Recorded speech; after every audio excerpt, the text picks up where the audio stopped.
Hello and welcome to today's panel discussion of the threats to democratic resilience. As we all know, this topic is depressingly timely and of utmost urgency given the state of democratic governance globally today. Following the gradual democratization of large swaths of the world in the 20th century, we have seen a reversal since the turn of the 21st century and a recent acceleration of democratic decline over the past decade plus. This reversion has affected many democracies, both older and newer, liberal and illiberal. This raises a host of difficult questions, not least of which is whether democracy is less adaptable than it once was, or at least less adapted to today's technological and economic circumstances. We have seen this close up in the work that my organization, the US government's Millennium Challenge Corporation, does. We were founded on the idea that our grant assistance is most effective in those countries dedicated to good governance, including the core principles of democratic governance. This belief infuses our country scorecards, a key tool we use to select which countries to work with, as well as our monitoring of all of our partner countries. If those partner countries exhibit a significant decline, we can and have ended our programs. And this model has given us a front row seat to the broad-based democratic erosion in the 21st century. And we see it in the data. Fewer countries meet MCC's democratic rights hard hurdle on our scorecard. And we've had to terminate our programs in multiple countries in recent years due to democratic declines. We've also seen an increasing correlation between the broad measures of good governance on our scorecards and the core democratic rights indicators we have. That is, particularly over the past 10 years, we've seen a sorting of countries into those that are democratic and meet the majority of other governance metrics, and those that are autocratic and pass only a few of our broader good governance metrics that look at economic governance and whether countries are investing in their citizens. And while there's a clear trend in the data showing that autocracies are generally less well governed as a result, there are now many fewer countries that meet our democracy measure.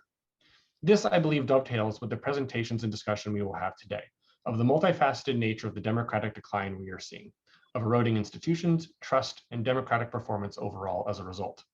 In this session, we will explore multiple facets of the challenge confronting democracy today, with our panel of experts discussing 4 key threats to democratic resilience. First, challenges to free expression and the integrity of the information ecosystem. Second, the undermining effects of economic inequality. Third, contested principles that govern technology.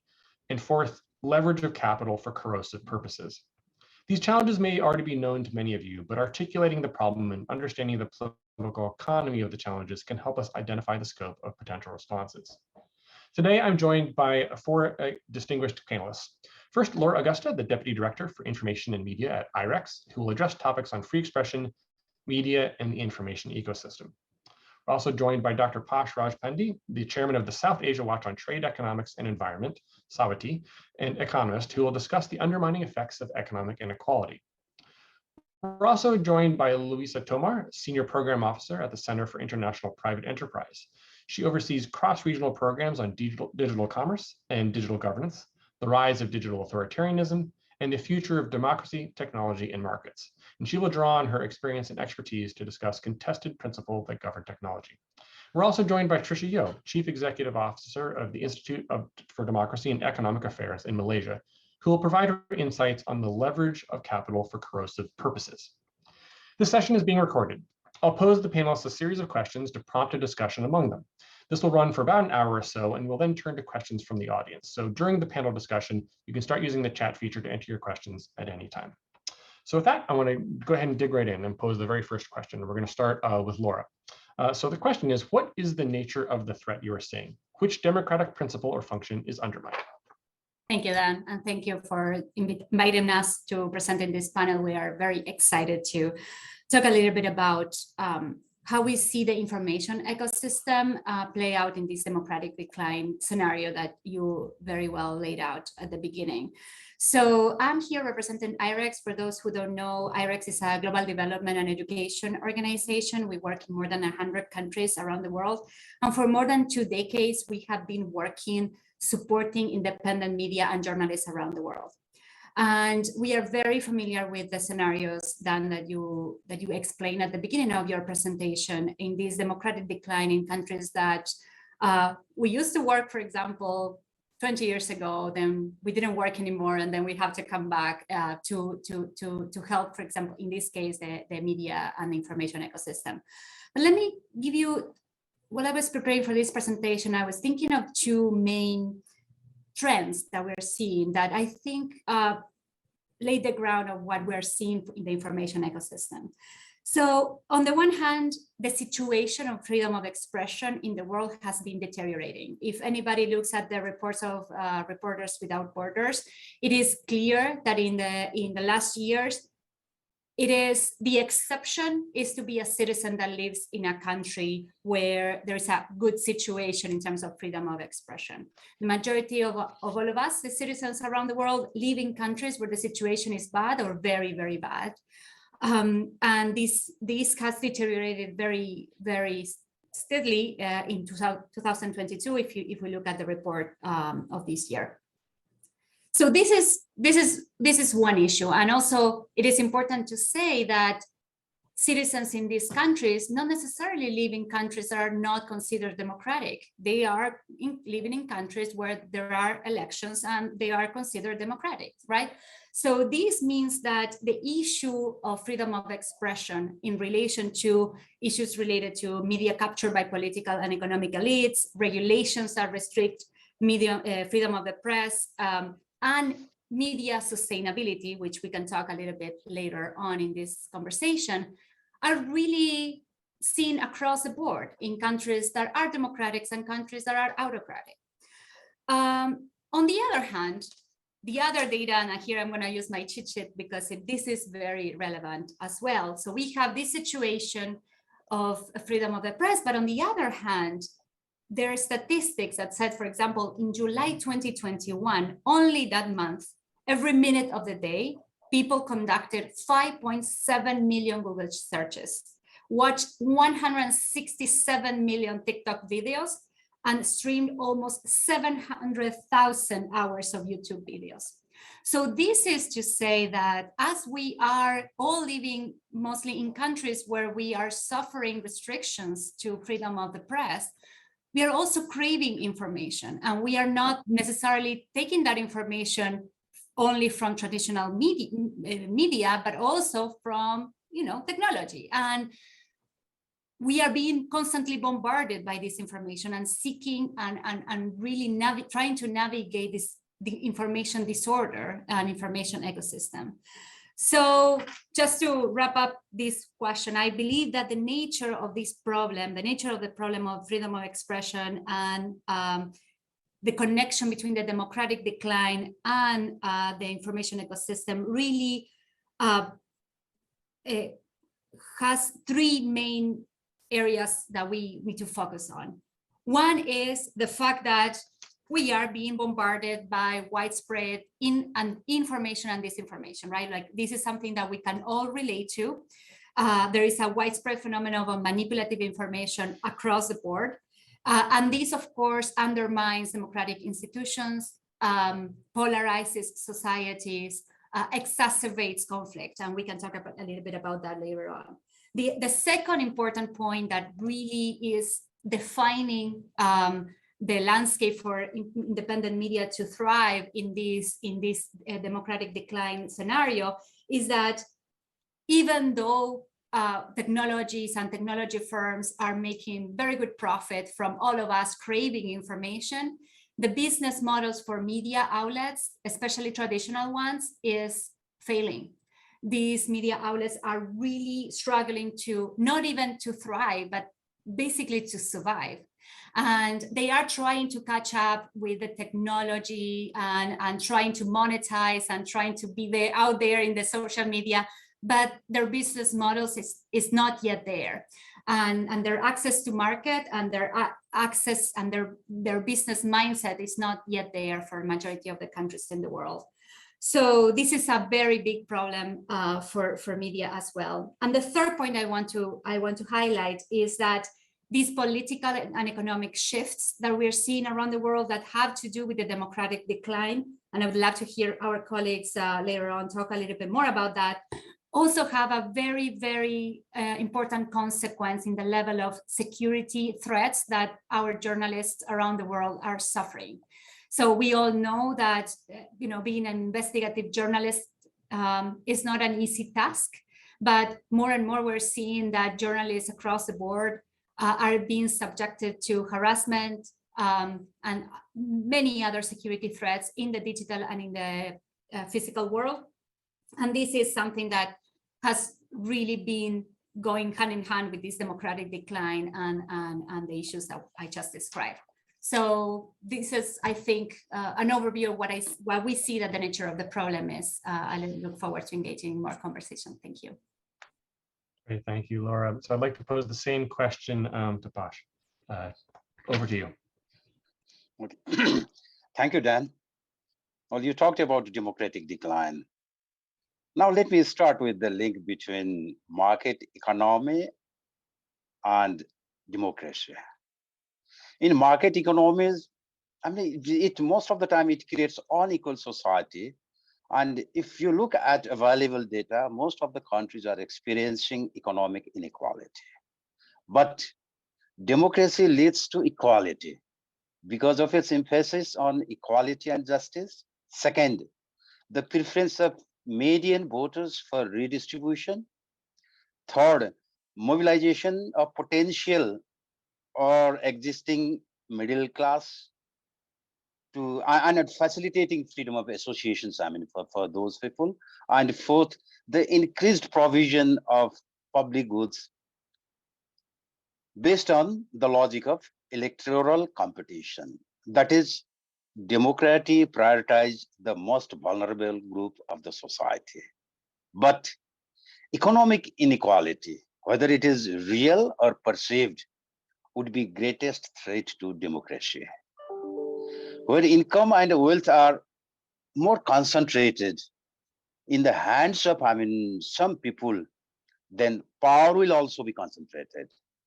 And the voices of less affluent citizens will be drowned out. Then inequality depresses political interest, discussion of politics, and participation election among the less affluent citizen of the society. And those people are convinced that they will be unable to prevail in political contest and their interest cannot be pursued through political process. And they see participating in election is just not worth their effort. And so with this unequal representation and the class bias in the political agenda, the channel for the distribution and welfare provision to form egalitarian society is disrupted. And the political agenda of the highest rung of the society gets prioritized. In this way, economic inequality becomes self-reinforcing. Then this inequality would open Pandora's box, I mean, with regard to democracy. It makes poor resentful and inclined to create political and social turmoil, which may lead to unstable political system, or which may lead to support for strong-handed economic governance, that is authoritarian regime, or it may lead to subversion of legal and regulatory institutions and may undermine the market-centric institution, or it may give rise to populist economic policy or radical left. So the greatest threat is for democracy, I mean, from economic perspective, is the inequality. So I stop over here. Thank you. Great, thank you for those remarks. So I'd like to, again, pose the same question to Louisa now.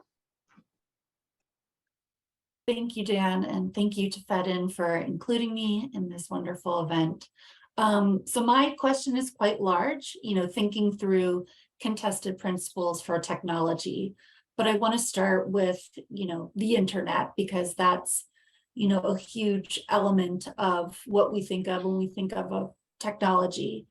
So right now we're seeing a real bifurcation between an open, free, global, interoperable, reliable, and secure internet.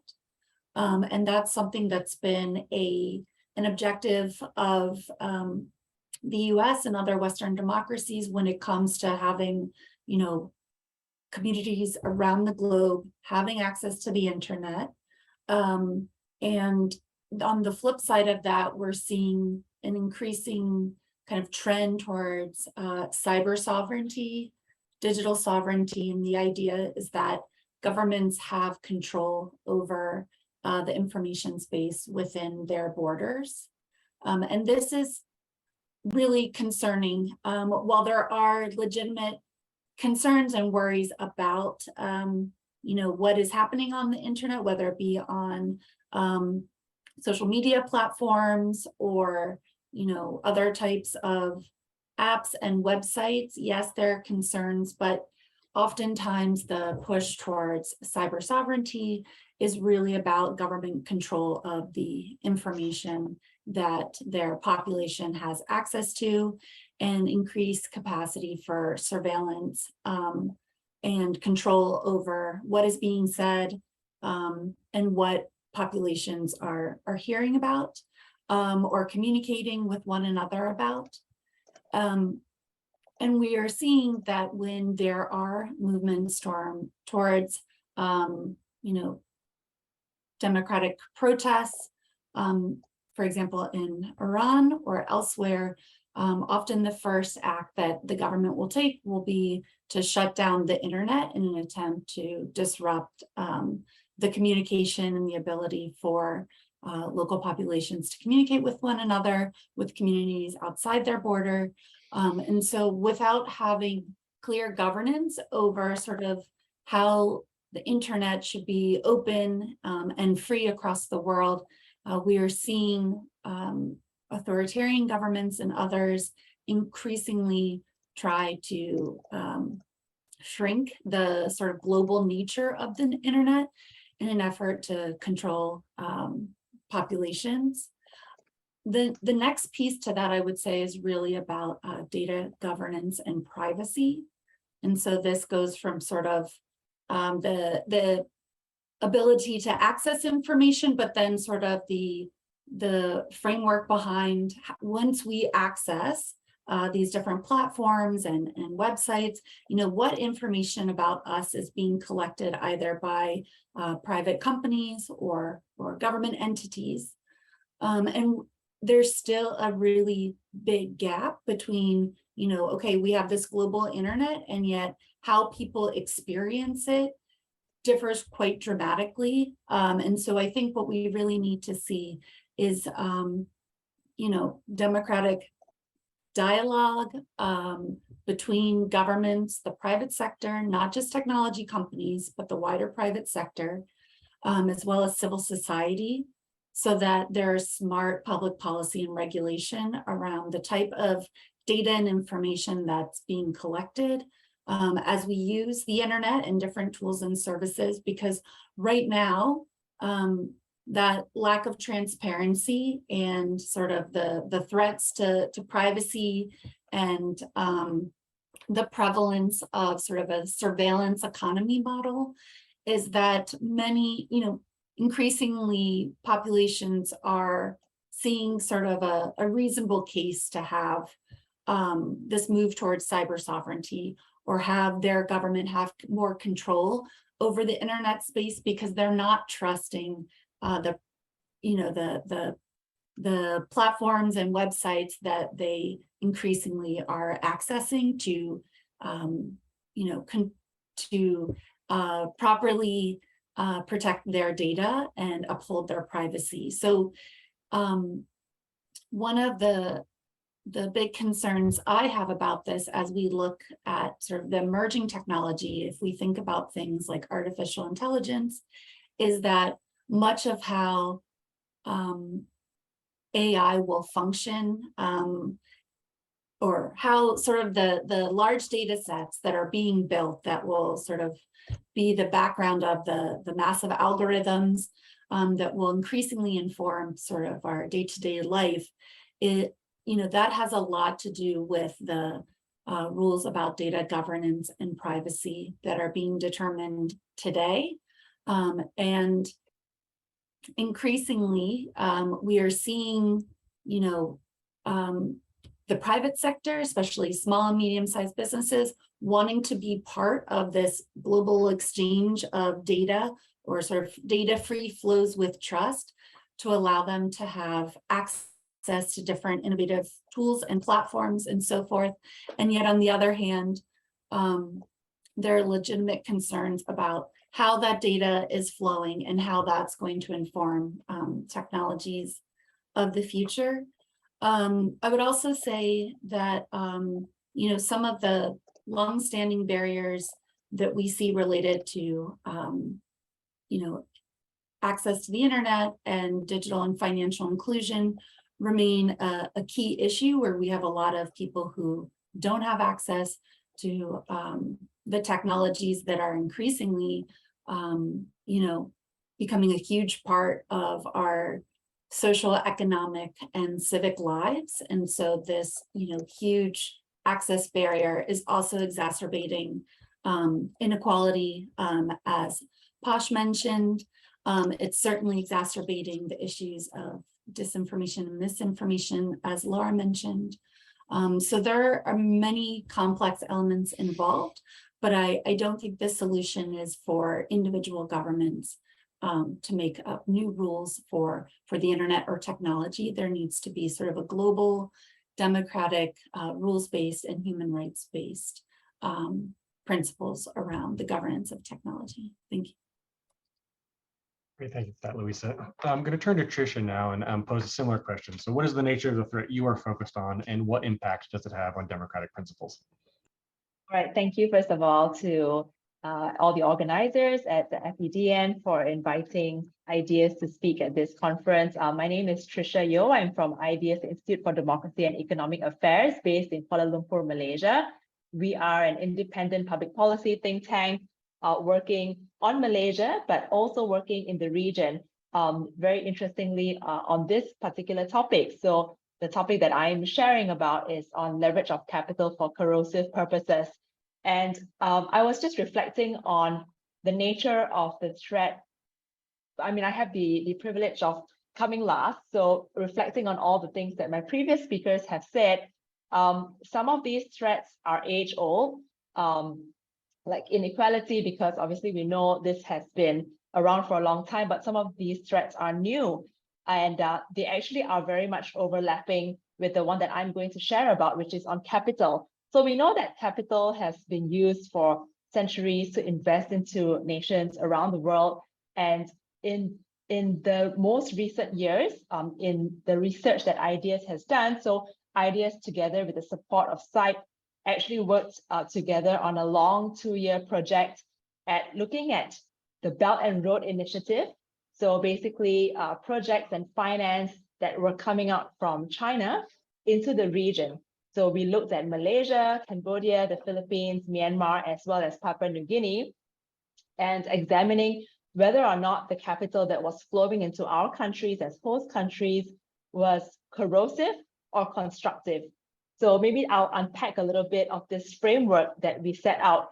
So capital is neutral, the term itself is neutral, but we know that there can be capital that is used for corrosive purposes and capital that can be used for constructive purposes. So how we defined it was that capital could be constructive if, for example, they would lead to positive socio-economic outcomes, if they adhere to the rule of law, if they contribute to positive labor and environmental outcomes, for example, and if the host country is able to use such capital for positive long-term goal, for example, where the fiscal situation allows for long-term sustainability and planning. And of course, the opposite is true with regards to corrosive capital. So capital that can be corrosive would actually be the complete opposite of all the above, where they in effect lead to negative social economic outcomes. They actually don't adhere to the rule of law. They actually result in negative labor and environmental outcomes.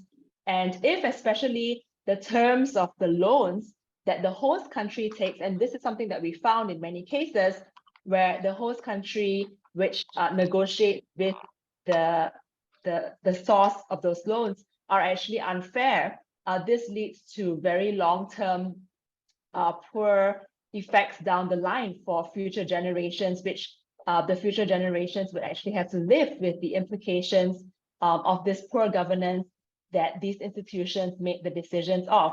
So I think that's just to set the framework of how we conceptualize how it is that capital can actually be corrosive in nature.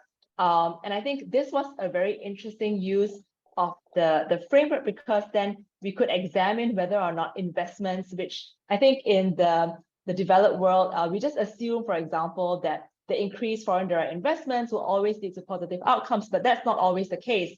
So superficially in year one, you could report positive gains, but say 10 years down the line, if all these things were actually not adhered to and the regulations were poorly set out or were poorly implemented, then what you're seeing is that the investments in the dollar terms would actually be negatively fruitful in the long run.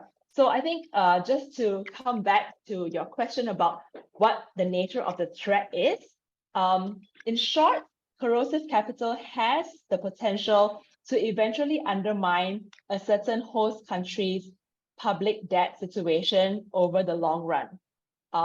That's the primary threat.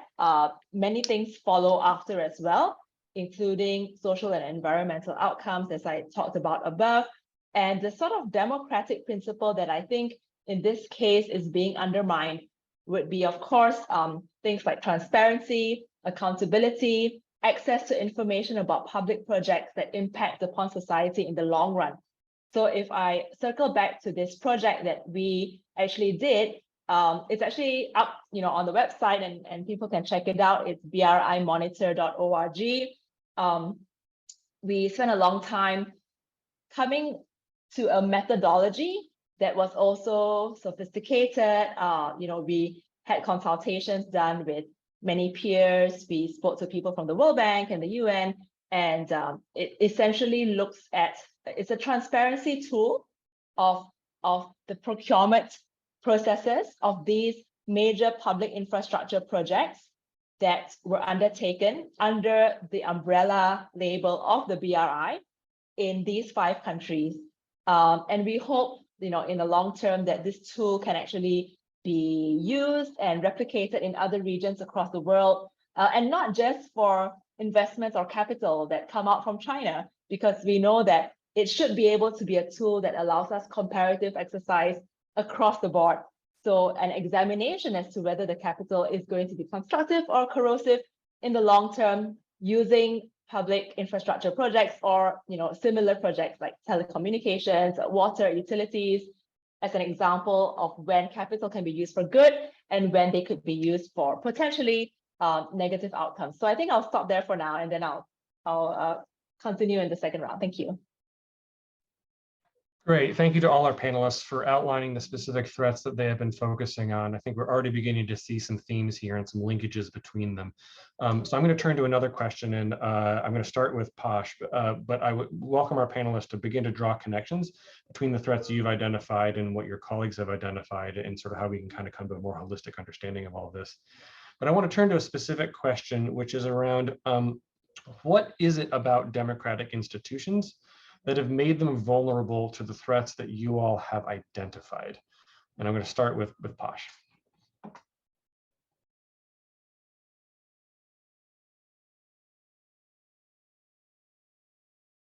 Okay, sorry.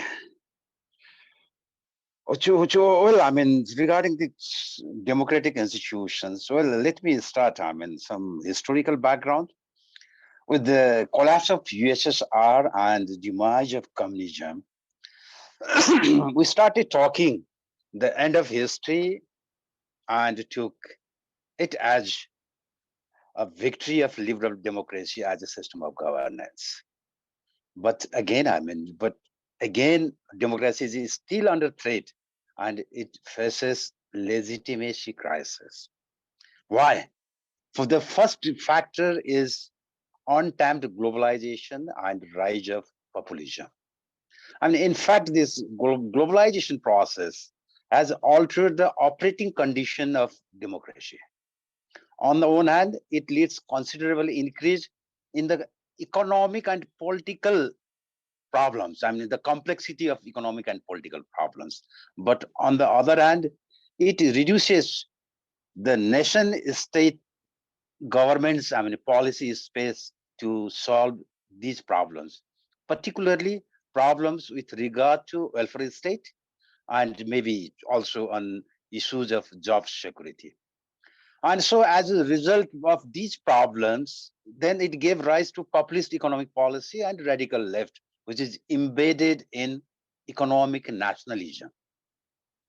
Here we need to trade off between liberal economic regime and the welfare of the society. That is one factor. And second, well, there are many economically successful but politically repressive autocratic regimes, such as China, Russia, Singapore. And these countries present themselves as an alternative to liberal democracy by propagating different kinds of political regime and different values orientation that are supposedly more able to handle the social problem, including those problems arise, I mean, with the globalization process. That is the second threat. And the third, that is the rise of various forms of illiberal democracy, where democratic rights and institutions are gradually eroded. For example, just take the case of Turkey, or take the case of Hungary, or take the case of Georgia, I mean, and so on. And the fourth is the development of digital technology, particularly the use of this digital. I would say, that misuse or abuse of digital technology, particularly, to create some sort of surveillance state. That is also a threat, to democracy, and all these threats may also worsen the situation of inequality through direct and indirect channels. So I see, these are the threats, to the institutions of democracy. I stop over here. Over to you. Great, thank you. So I want to turn to Louisa now to take a stab at the question as well. What is it about democratic institutions that is making them vulnerable to the threats? Great, thank you, Dan. And it's very interesting to hear Posh's perspective on sort of this intersection of surveillance leading to or exacerbating inequality. Getting to the sort of the meat or the heart of like what makes democratic institutions vulnerable, I think part of it is that they're designed to be sort of inclusive, open to debate, pluralistic, many ideas, many perspectives. But that means that many of our institutions, certainly those that could govern the information space or regulate it, move very slowly. So we have incredibly fast innovation, rapid technological change. And then we have these democratic institutions, whether they be sort of in legislative form or judicial form, et cetera, and they move quite slowly. And there's good reason for that in sort of our traditional sort of democracy 101 or governance 101. But it means that they're not able to keep up with the speed and the complexity of the issues at hand. So that's one piece of it. I also think that there's sort of this gap in knowledge between sort of technologists and those creating this technology and their understanding of possible harms or risks to equity, fairness, potential to undermine the rule of law, et cetera. And then on the governance side is sort of this lack of understanding of how these technologies work, where the harm takes place, and there's not enough sort of communication across, the public sector and the private sector to really both understand the nature of the technology and then understand sort of what are reasonable ways to regulate it. Certainly there has to be a clear balance, because what we don't want to do is sort of put really heavy regulations that would then not allow competition, especially small and medium-sized businesses, having opportunities to be competitive and successful in the global digital economy. I think another thing, going from the domestic to more like the global democratic governance structure is that there is a lot of emphasis on values, norms, and standards. And even if you just think of like UN bodies and how they operate, there's an element of sort of, voting and democratic decision-making across countries. And so it is somewhat easy to capture sort of certain bodies in terms of setting standards, and values and norms. They're hard to sort of uphold or have like an accountability mechanism tied to them, because they're based on principles around human rights and access to information and all of that. But we don't really have a system of accountability when that fails. And then one other thing I would say that makes democracies vulnerable, and it goes back a bit to sort of this gap in knowledge and understanding between policymakers and the technology companies or the technologists, is also related to the judicial structure or system. So I mean, a lot of the harm taking place online can be really difficult for judicial systems to understand or investigate, because especially if we're talking about algorithmic bias and all of that. So there is this gap between like how our democratic institutions, especially the judiciary, is meant to function, and then their capacity to actually investigate, understand the evidence of whether a crime was committed. And that sort of presumes that there has been sort of an anticipation of what the possible harms from technology could be, and that there are existing laws on the books that would allow for the prosecution or the ability to sort of hold private companies or individuals or even governments accountable for bad behavior online or illegal behavior, or what we would hope would be illegal behavior, and yet we're not yet seeing it as illegal, because it's just sort of like not in the realm of how democratic countries tend to govern. The last thing I would say is one other challenge is we are seeing really good regulation on the books, certainly coming out of Europe in terms of GDPR, the Digital Markets Act or the Digital Services Act. And then we see other countries, especially sort of emerging democracies and developing countries, put similar laws in place. And the real challenge is sort of the implementation and enforcement of these laws.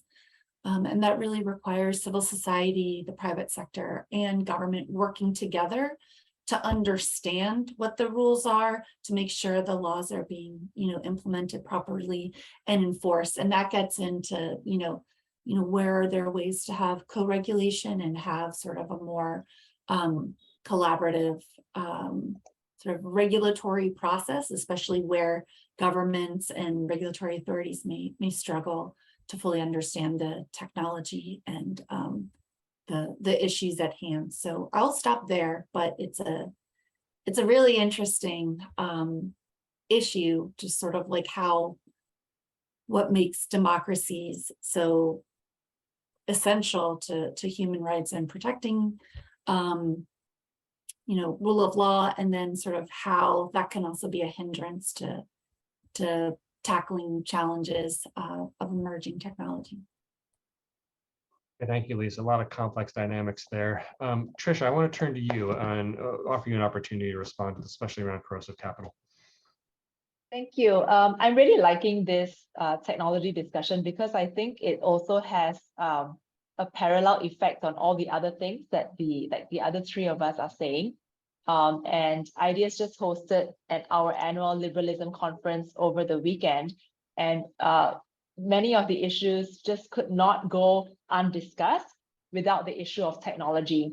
And just reflecting on what Louisa just said, and I'll get to my section of the answer shortly, but I just want to reflect that I feel like developing countries, so countries like in Southeast Asia, definitely Malaysia included, as well as all the others that are in the region, in a way, we are experiencing the worst of both worlds. So I say that in the sense that on the one hand, we have existing, weak institutions, poor governance, very susceptible to corruption, very susceptible and vulnerable to this enticement of capital, which therefore makes it corrosive, right? So that's one part of it. But on the other hand, we also have complete open access to the internet and social media without the necessary understanding of technology in the way that has been described today, as well as regulation that has not been able to play the catch-up game fast enough. So you've got these two situations that are, coinciding in a very, in a perfect storm of sorts. And so society is actually already in the social media space of the developed world, but the institutions are not ready. So they're not ready to grapple with everything that technology has to offer. And obviously, tech contributes to misinformation and disinformation also here, which, by the way, we are susceptible to everything in the region. Being Southeast Asia and in the Indo-Pacific, we are more primarily susceptible to influences from China.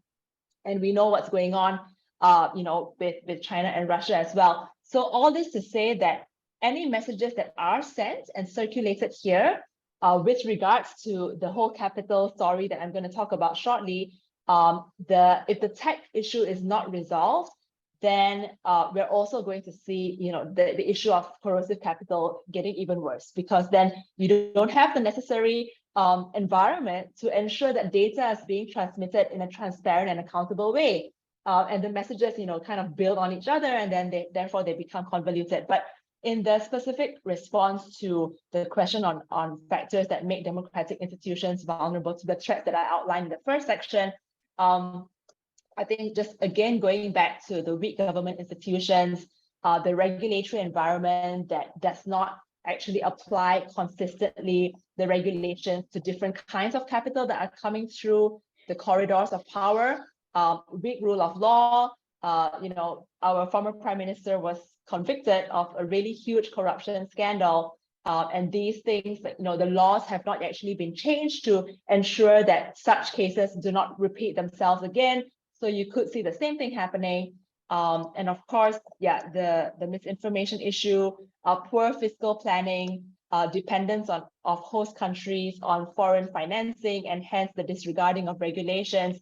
And I think just bigger picture, since we're talking about liberal democracy and versus illiberal democracy here, I think just the bigger picture is that there is a growing sense or a growing proportion of the population that are actually truly questioning whether or not liberal democracy is the solution moving forward.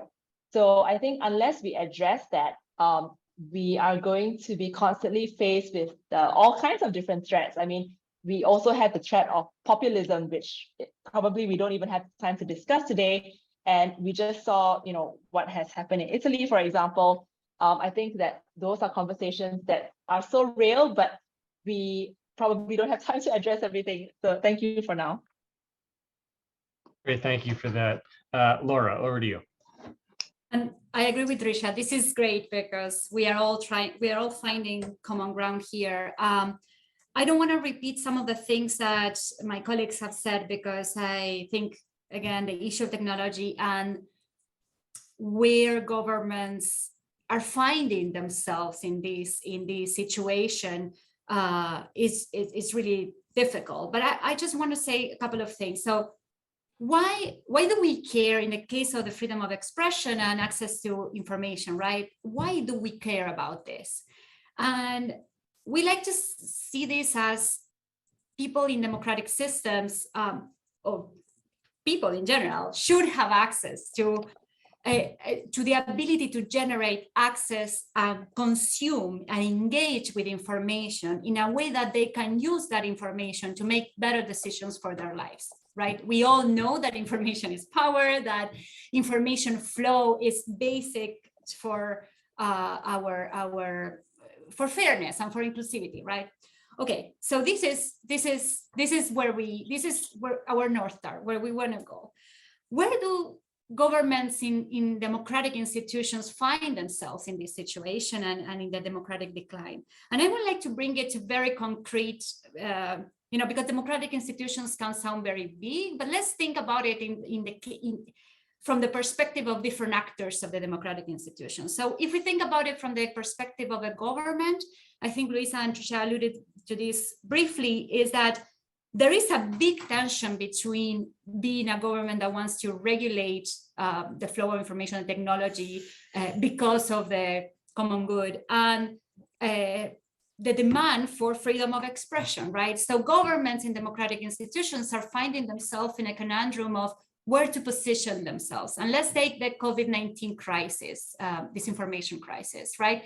So when COVID-19 hit, we can all relate to this. We were all at home being bombarded by news. Most of them were not accurate. And governments had a very, very difficult time trying to catch up with this information and with the flow. But they were also not wanting to regulate the freedom of expression and the right of people to produce and to consume information freely. So governments were, like, in the case of, let's take the COVID-19, because I think it's something that we can all relate to, right? So governments, on the one hand, were seeing this overflow of this information. Media was trying to catch up and trying to address these issues. And governments, on the other hand, we all have our access to information laws, our proactive disclosure laws, etc., that were also trying to catch up with the fast piece of the rest of that information. So in the case of and there are some very good questions already from the audience, in the case of dis and misinformation, democratic institutions see how foreign actors, internal actors, including the internal media actors, are part of this problem. They don't have the institutions yet to address them comprehensively. Imagine that once a false information is out there, debunking the false information is virtually impossible. Like, we can all do a lot to address that, but once it's out there, once that information circulates through social media, through different channels, debunking it and creating a counter narrative is very, very difficult. And we have seen, in the case of COVID-19, governments trying to put out infographics, spots in television, trying to address some of that. And it was late, and it's hard to do that. Also because the cost of this information, the cost of producing information that is not checked, that is not fact-checked, that is not true, is virtually zero. It could be zero. And the cost of having very good reporting on something, or the government putting out very good information in a health crisis is very high.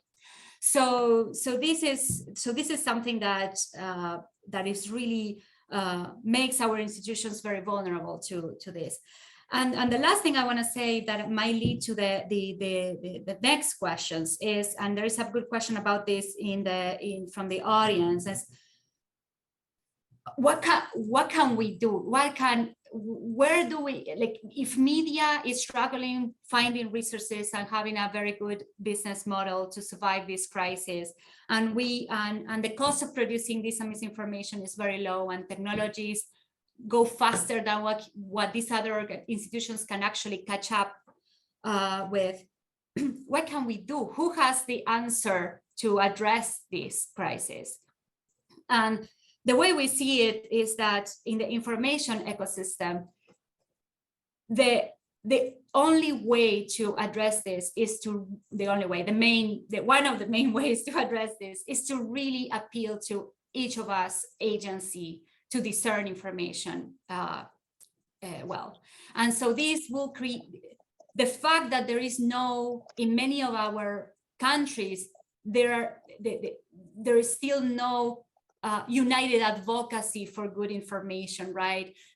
There is no, we are not really creating a movement to demand technology companies and media outlets to produce quality information and to share quality information in a way that is really consistent. Is really at the root of this, because as Louisa was saying, if a government or if an institution, a democratic institution has trouble understanding how technology moves, how the algorithms work, how to use technology to support democratic principles. At the individual level, imagine in a school, in places where we are all learning, consuming information and being critical with information, they are also facing the same challenge.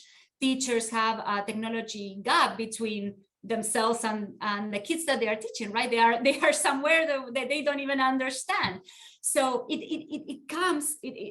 issue is very, very deep and very much at the individual level, not only at the democratic institution level, but at the individual level in all the institutions that really are forming citizens, and we are all trying to navigate this information ecosystem. So we really, and we can talk about this in the other questions, but empowering each of us to navigate this will be a very important action to take.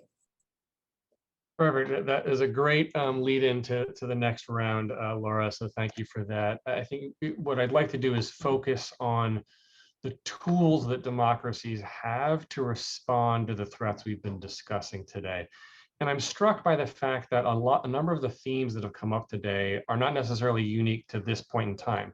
So I'd be also interested in sort of reactions from the panelists and how we have dealt with crises in the past, and any lessons we can bring from history and how we might navigate this. There are obviously specifics around the form of technology we have now, the pace of change, climate change, as one of the audience members pointed out, there are unique to this point in time, but to what extent might we leverage some lessons from the past as well? So I want to start with Louisa on this, so kind of focusing in on the tools that we might have to respond to these threats. Thanks, Dan. And I really appreciate both Laura and Tricia's comments. It made me think about how, I think sometimes we get caught in sort of this democratic and authoritarian construct. And a lot of the issues, especially like a liberal use of technology or disinformation, it's happening within countries, within democracies, right? And you have these sort of illiberal and liberal forces at odds. And so I think, yes, there's a need to sort of counter digital authoritarianism, counter some of these like big worries about the nature of the internet and sort of a democratic approach to technology versus sort of a surveillance state digital authoritarian construct. But I think a lot of the solutions really come back to the challenges that countries face domestically within their own institutions, within their own policy environments. And that's really difficult. And I feel like I'm almost contradicting myself to say that, countries shouldn't have their own very sort of country-specific laws around technology and the internet, because, it is a global world. It's a global internet to a large extent. And there needs to be sort of these overarching commitments to democratic values and principles. But, I do think the nature of the threat when it comes to technology and the tools we have is really about rebuilding trust at like the hyper local level, the local democratic institutions, whether it be for the purpose of debunking disinformation and misinformation, or it's to hold policymakers accountable on, what the investment choices and making sure those public contracts are transparent, or, just the basic tools needed, I don't think are sort of these sweeping multilateral tools and decisions or sort of institutions.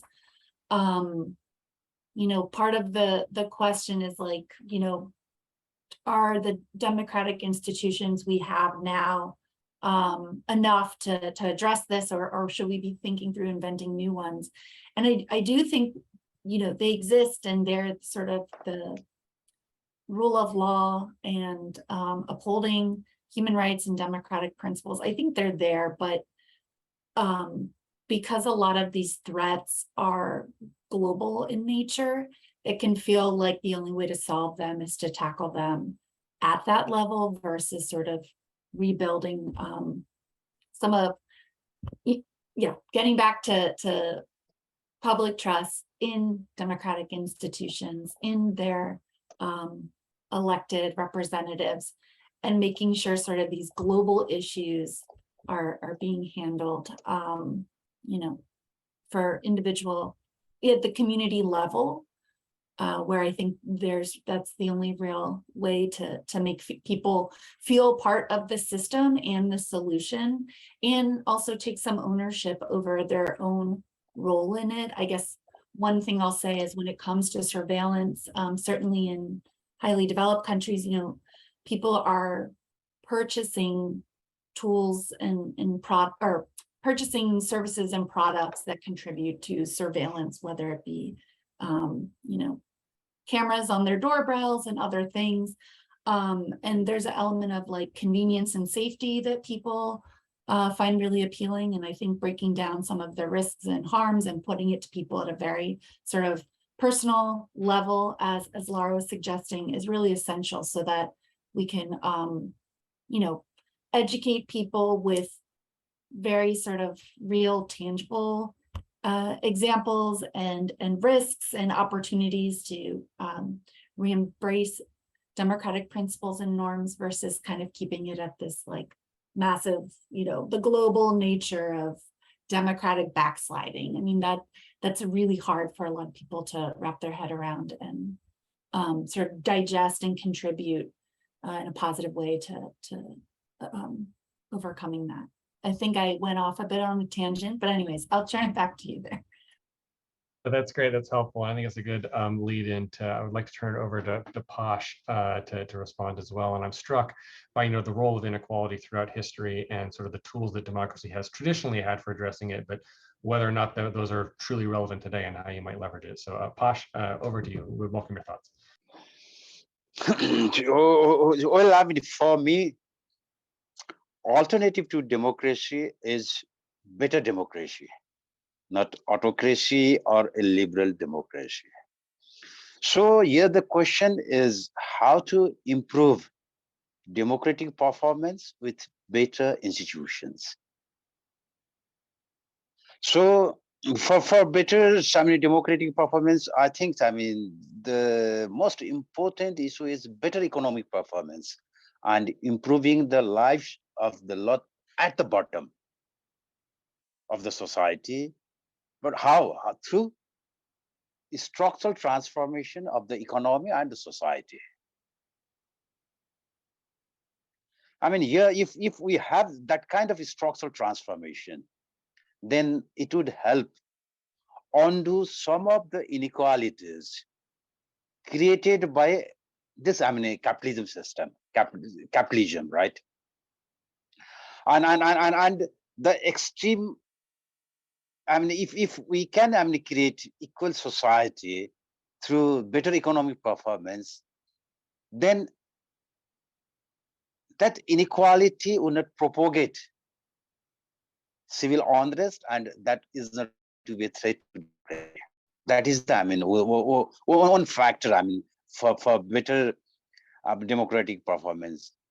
And the second would be we need to have inclusive institution and functioning bureaucracy for redistributive, for designing of redistributive policies as well as implementation of those policies. That is another requirement. And the third, well,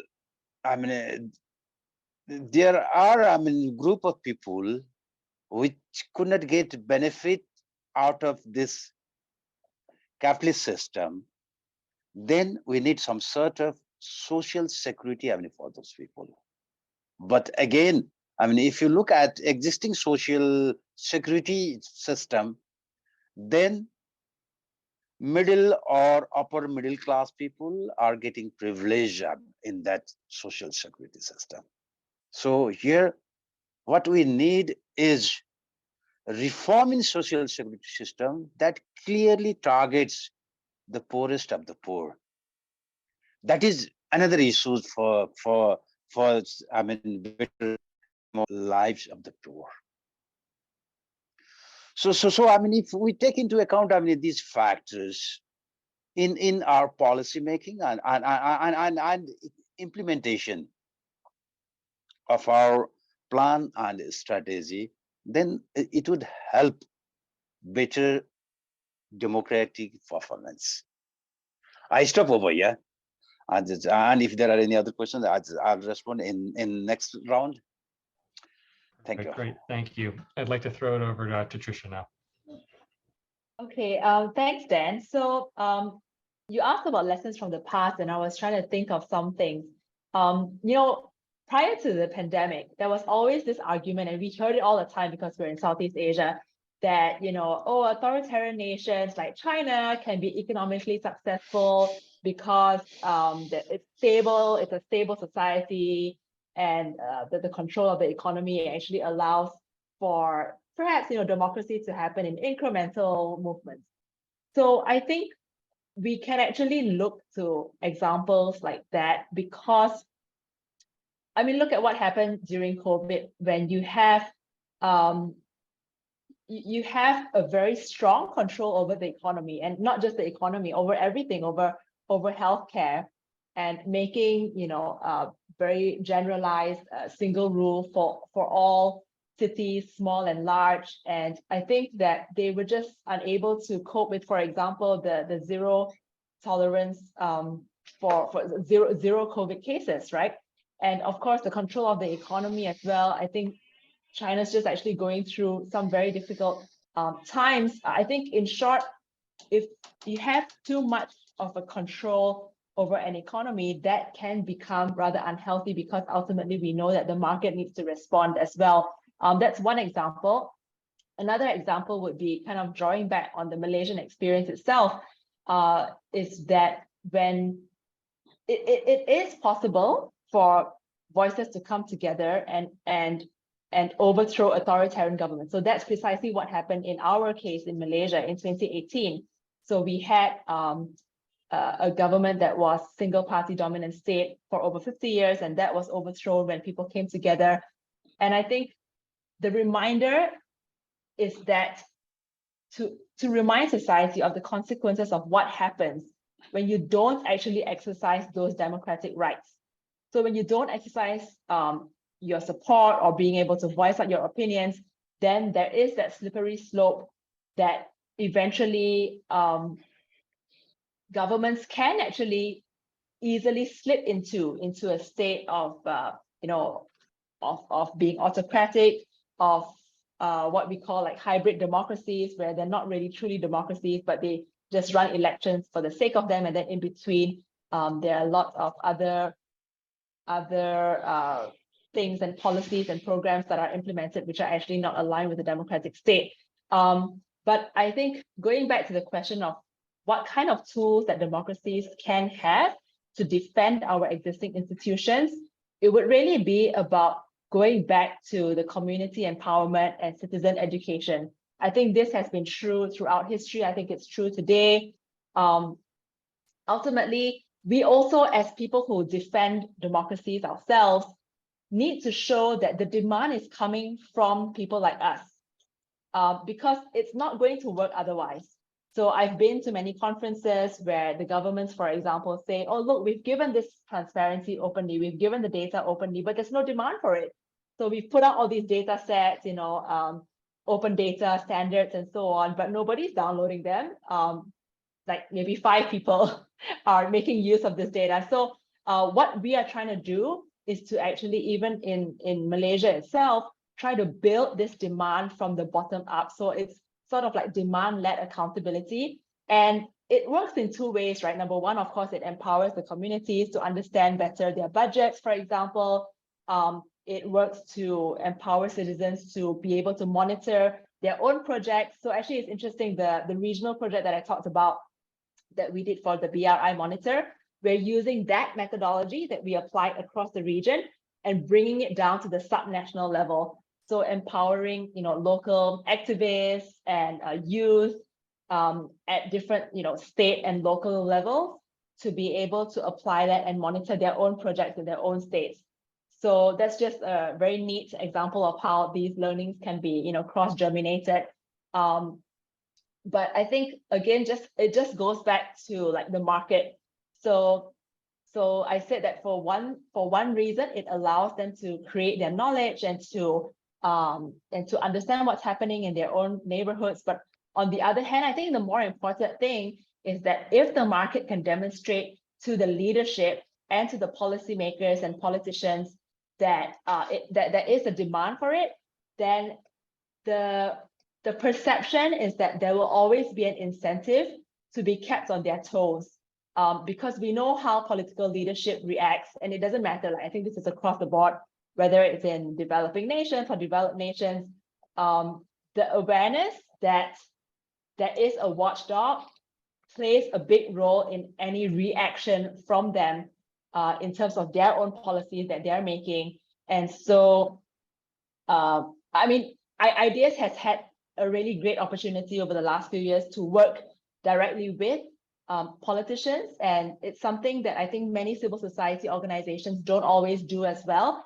And that's because we believe that it's also important to understand the levers of power and to understand that they're human too. And everyone has some kind of incentives that make them tick. So in short, it really requires this sort of like whole society approach, whole of society approach, and not necessarily pointing the fingers, but to understand that the right incentives and the right levers can actually change power in the right directions. And we have the ability to do that. So yeah, I hope I answered the question. Thank you. That was great. Thanks so much for those comprehensive thoughts. Laura, over to you. Thank you. And some of the things that my three colleagues, I would just want to summarize some of those in how we think that investing in the information ecosystem could be done in a way that actually strengthen our democracies. So, and it has to do with really investing at the local level, trying to understand the incentives, a little bit like Posh was saying, like what are the incentives that we all have to have a better information ecosystem. And reflecting on our practice, then I think we've seen this work when we look at supporting the information ecosystem in 4 ways, basically. One, we see that what we call vibrant information ecosystems are those that have the ability to produce content that matters, right? That matters to the citizens, that matters to the people that need that content to make fact-based decisions in their lives. So investing in quality, investing in improving the content that our media and our journalists produce, it's worthwhile. The second investment that we see important is to invest in creating multiple channels in the information ecosystem, right? We all know that we are not going to get information from the same source throughout our lives, or different people get information from different sources. And that also creates a variety of voices being able to be representative in those multiple channels. The third item is the dynamic engagement, right? As I was saying before, we all have the right not only to consume, but to engage with information freely and safely. So this is a dynamic engagement, right? We are all producers and consumers of information. And we do that in a very complex ecosystem, wearing different hats throughout our lives. So how do we actually ensure that citizens have guaranteed their right to engage with information in this way is very important for democratic institutions. And the fourth point is to encourage transformative action. And I think Posh and Tricia alluded to this before. This idea of collective action to advocate for this right, and also to show how we are using information to transform our lives, right? And to consume this information in a way that improve our lives and the lives of our children, and etc. So if we were to invest in these four, or we look at the information ecosystem through the lens of these four principles, we believe that we have a good chance to improve the system within the democratic principles. And what this looks like in very concrete terms: supporting independent media to survive and to financially thrive is key, right? Helping them diversify their revenue streams, helping them understand what their audience are looking for. There is a big disconnect between media and the audiences, because doing audience research is very expensive, but also because audience is everywhere now, right? Like, it's not in you had a community radio, you knew who your community was. Right now, you are being streamed on the internet, you don't know what your community is requesting. And in countries that are closing spaces, where there is a big diaspora outside of these countries, the demands for information also shift in a way that these outlets cannot actually assess. So really helping these outlets diversify, understand their audiences, and network to advocate together. The second point is to really, really support the brave journalists that are doing good job in a very difficult environment through safety trainings, safety protocols, helping them. Many journalists that we work with in closing spaces don't understand the basics of digital security. And this is a very big problem for them, for their sources, for their families. We all put information in social media, private information about ourselves, that can be used against especially journalists, especially women journalists, of journalists that are representing the voice of the marginalized, that are being used, weaponized to threaten them. So really supporting them is very important. And the third point is promoting resilience to this and misinformation at the very individual level. As we were saying before, we don't believe that the issue of disinformation is addressed by one single activity, regulation, independent media, whatnot. It is about thinking of this in a very holistic way. And I think what my predecessors were saying about creating a demand that comes from within the people. So really investing on resilience of this information at the very local, individual level. It's something that has proven to be effective as well. Great, thank you, Lauren. Thank you to all of our panelists. We have about 15 minutes left in the session. So what I'd like to do is turn to some of the audience questions. And what I might propose is that we do a bit of a lightning round. And then that'll give us an opportunity to turn to some closing thoughts, because I would also like to invite our panelists to think about how to synthesize the discussion today from their own perspectives and kind of offer some closing thoughts. So probably enough time for one quick lightning round right now before we get to those thoughts. And on that, what I think I'll start with Tricia, and what I'd like to pose is there are a number of themes that have been raised by the audience members, and they run across sort of technology, climate change, et cetera. But one item that did come up was around disinformation and misinformation, and how we hold companies accountable, how we address it, the role of traditional media and that market. Are the challenges in the traditional media market exacerbating this? How might we address this, and based on some of the prior discussions? So Tricia, I'm going to start with you.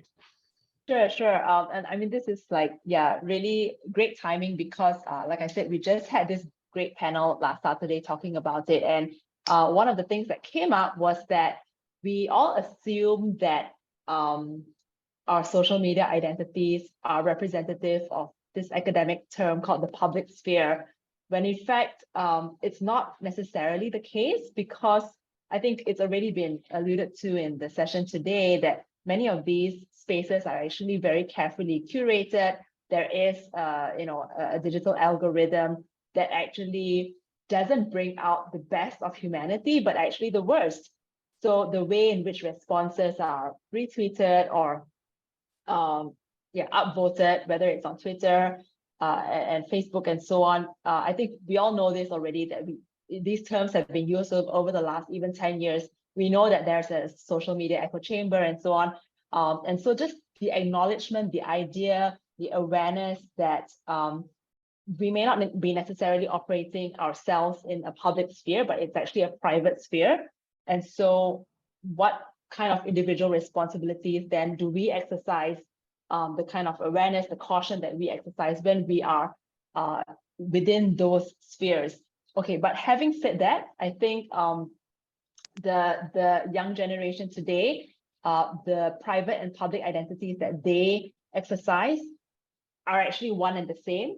So whatever they put themselves out, I mean, and I think Twitter is a really good example of that, that it's sort of seamless in that sense. And so whether that awareness is there, I don't even know. But I think I saw one of the questions, and I think this is what, Dan, you're trying to ask me, is how does ESG fit into this? And this was precisely what I was thinking about, whether or not it's really time to think about an ESG framework. And just bear in mind that ESG is a very newly developed term. We don't actually have a precise, I think, earlier on, Louisa was talking about standards and norms that, perhaps UN has set in the past, but ESG is so new that perhaps only the labor and environmental aspects of ESG have been quite nicely laid out as far as the standards and norms are concerned, because for labor, you have ILO conventions, for environment, you have others. But for the governance part of ESG, the G in the ESG is very weakly defined at the moment.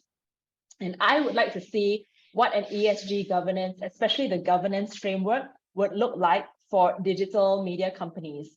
So what kinds of pressures could the market provide to demonstrating that there is a responsibility, there's a governing responsibility that these companies can undertake, and really start to, define those measures in a more forthright manner in which the market could also respond to and say that, okay, these are the things that I'd like to see in the kind of companies that I'm going to put myself on. So I think we're probably on the way there, and maybe my colleagues know more about this than I do, but I think that's probably the direction that we're going to be headed into. Great, thank you, Tricia. I'm going to turn to Louisa now. We'll welcome your thoughts on this. Thank you, Dan. I agree with much of what Tricia said. If it's okay, I wanted to sort of approach another question that came up. And it builds off of what Posh and Lara were talking about. And in the question, it's about infrastructure, digital infrastructure, and like government role in ensuring that access is given to, the most marginalized, the most rural communities. And like, how do we talk about like the return on investment? And I hate the idea of sort of thinking about like digital inclusion as a ROI issue. And it may be right now, but to sort of what Lara was saying, like, well, what is the return on investment when it comes to building these, like a digitally inclusive local economy? So is it education and understanding of digital technologies? Would that be the return on investment? A vibrant info space? Expanded entrepreneurship, digital entrepreneurship, women having increased access to economic opportunities online? Is it, better health outcomes based on better information that are, available online? Like, we really need to get away from this idea that sort of the internet or digital technologies, it's just about like people WhatsApping or posting on TikTok or Twitter, like that's a piece of it. But if we can all agree that digital transformation is underway and being excluded from that reality from the internet, from affordable devices, from, you know, all opportunities that may come from this technological change. You know, that's going to build even greater inequality. And I think Posh was alluding to that quite nicely. So I suppose, you know, like, yes, we need to evolve the conversation on this. And I think just using sort of return on investment, like what are our democratic investments? Like when, as societies, we invest in all of us and our entire communities, you know, what are the outcomes we hope to see? And then once we have that access, whether it be digital access, financial access, literary or media knowledge and access, you know, is that what leads to greater accountability? And I certainly think without that infrastructure investment, we're not going to get there. So I know that wasn't quite the question, but I really wanted to address sort of like what we in democracies should be thinking of as our return on investment versus like the, you know, the amount of money you can charge to a rural community for access to broadband internet. That's to me missing the important picture. Thank you. Great, thank you, Louisa. So recognizing time, I'm going to ask Posh and Laura to chime in on and reflect on the comments that both Tricia and Louisa have made, but to do so quickly. And then I do want to leave time for a lightning round for each of you to provide some closing comments. Sort of think of it as your elevator pitch, as it were, summarizing what we've discussed today. So with that, let me turn it over to Posh for a quick reaction to Louisa and Tricia's comments. Okay, it's the concluding session, right? I mean, questions, right? So, I mean, for me, I mean, to protect democracy, we need inclusive, responsive, accountable, and capable state apparatus, which may not only promote the values of the democracy, but also reduce inequality in the society. And for private sector, their models should put people and planet, we are talking about I mean, this climate change and all this, people and planet at the center, not profit and rate of return. And in order to protect democracy and for better democratic performance, less developed and fragile democracy might not be able on their own. So developed countries also need to share a responsibility to ensure functioning democracy. I stop over here. Thank you. Thank you, Posh. Laura, welcome on some reflections. Thank you. I would just like to say a couple of things that were not just said. So in terms of the access to information and freedom of expression, it's tricky because it is considered a public good, a human right, right? But there is also a business case for it, right? Like there is a market that all this access to information and information lives in, and we cannot be naive about that, right? And I think we talked about that before, the incredible gains that some actors are getting from producing misinformation at a very low cost versus the losses that media outlets and traditional and independent media are suffering. So there is a space for governments to intervene and regulate the space, of course, to make sure that, you know, for example, access to the public advertisement is equal, or you know, the way that the waves, the radio waves are being you know, assigned is equitable. So there is a space for that. There is also a space, and I recommend, there is a CIMA report, and we can share that with the organizers, that was recently issued, that really looks into like the different trajectories between of the tech companies that are really making very good profit, like the Facebooks of the world, just being a platform to share information that other ones produce, and the difficulties that the producers of good information are facing in the market, right? So there are countries that are looking at very different ways of addressing this, just to share the responsibility. So just to share a bit the wealth of the tech companies with the media sector. So I really recommend that report that looks at all the different regulations that governments are putting into place.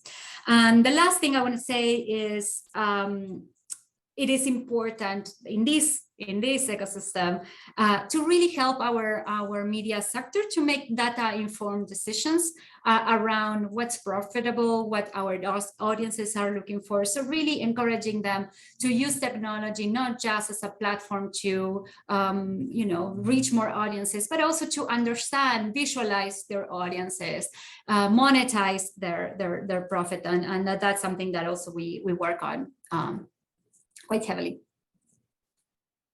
Great, thank you so much.